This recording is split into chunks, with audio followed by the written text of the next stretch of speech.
Hello everyone, কেমন আছেন সবাই? আজকে সারাদিনে একটা বই পড়ে শেষ করেছি। শুক্রবার ছুটির দিন যেহেতু। খুব একটা বড় বই না। বইটা হচ্ছে ওসামু দাজোয়ের লেখা নো লঙ্গার হিউম্যান। খুব একটা বড় বই না, তাহলে বইটা পড়ে শেষ করতে সারাদিন সময় লাগলো কেন? নর্মালি এই সাইজের বই পড়তে আমার বড়জোর 2 ঘন্টার 1 ঘন্টার মতো লাগে। তার কারণ হচ্ছে বইটার বিষয়বস্তুটা একটু অন্যরকম।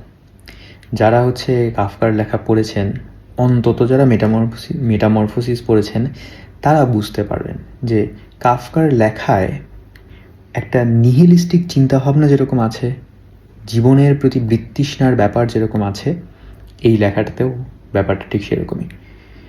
এক কথায় আসলে এই গল্পের বিষয়বস্তুকে এক্সপ্লেইন করাটা বেশ ডিফিকাল্ট।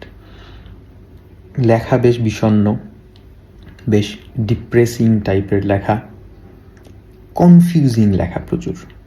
আমার পড়তে সময় লেগেছে এই কারণেই যে আমি যতবার পড়ছিলাম ওই এক একটা চ্যাপ্টার পড়ার পর না একটু থমকে চিন্তা করছিলাম যে কী বোঝাতে চেয়েছে। এটা আসলে কাইন্ড অফ অটোবায়োগ্রাফি বলা উচিত না, এটা হচ্ছে সেমি অটোবায়োগ্রাফি, আই নভেল জনরার মধ্যে পড়ে। এটা হচ্ছে লেখক ওসামু দাজোই, প্রকৃত নাম না এটা, তার হচ্ছে নিজের জীবনটাকেই একটু অন্য ক্যারেক্টারের মধ্য দিয়ে পোট্রে করেছেন। এবং এই লেখা সবাই হজম করতে পারবে না, যা পড়ে বুঝলাম। যারা নিয়মিত বই পড়েন, অন্তত যারা হচ্ছে অনেক ভারী বই পড়ে অভ্যস্ত, মোটা না ভারী বই পড়ে অভ্যস্ত, তারা এই লেখাটা বেশ এনজয় করবেন। এবং এক অর্থে এটা টিনেজারদের জন্য রেকমেন্ডেডও না। আসলে রেকমেন্ডেড না কথাটা একটু ভারী শব্দ। টিনেজারদের এই লেখাটা টিনেজে পড়া উচিত না, পরে পড়া উচিত। কারণ এই লেখাটা একটু মাইন্ড ব্লগিং টাইপের, যে হচ্ছে মনটাকে এলোমেলো করে দিবে। কনফিউজিং লাগছে অনেক। আমি এখনই এইটার উপরে বিস্তারিত আলোচনা করব না, বিষয়বস্তু নিয়ে আলোচনা করব না। এটা আমি সেকেন্ড টাইম পড়ব। এটা সেকেন্ড টাইম রিড করার পরে তারপরে এটার উপরে বিস্তারিত ডিটেলসে রিভিউ ভিডিও আসবে।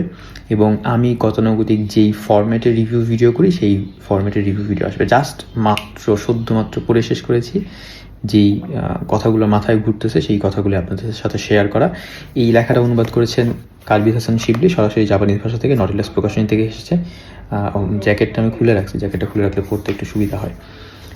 এমনিতে নো লঙ্গার হিউম্যান পড়েছেন কিনা এর আগে কমেন্ট করে জানিয়ে দিন। আর আজকে শুক্রবারে সারাদিনে কোন বই পড়লেন সেটা একটু কাইন্ডলি কমেন্ট করে জানিয়ে দিন। এবং এই বইটার ডিটেলস রিভিউ পেতে চোখ রাখুন দ্য ব্রাউন স্টোরিটেলার ফেসবুক পেজে।